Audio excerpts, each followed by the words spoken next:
Mga tauhan ng Victoria Municipal Police Station sa Northern Samar nag-ambagan mula sa kanilang year-end bonus bilang tulong sa naapektuhang mga pamilya dahil sa bagyong Uwan.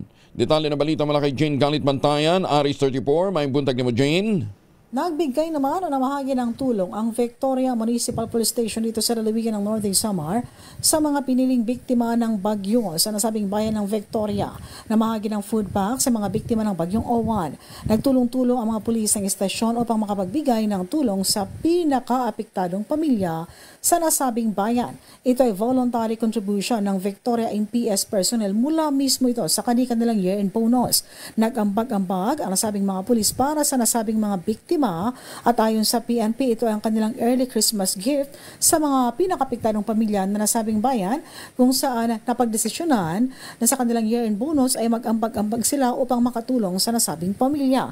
Naisa man ng kapulisan na mas mapalakas pa ang partnership o ugnayan ng kapulisan at komunidad sa pamamagitan ng pagbibigay suporta sa mga nangangailangan. Nagpaabot naman ng pagpapasalamat ang nasabing mga beneficiary sa tulong na nasabing mga pulis. Mula sa Aksyon Radyo Katarman, RH34 Jane Galit Bantayan ng DZRH. Una sa Pilipinas, una sa Pilipinas. Magandang umaga, Pilipinas!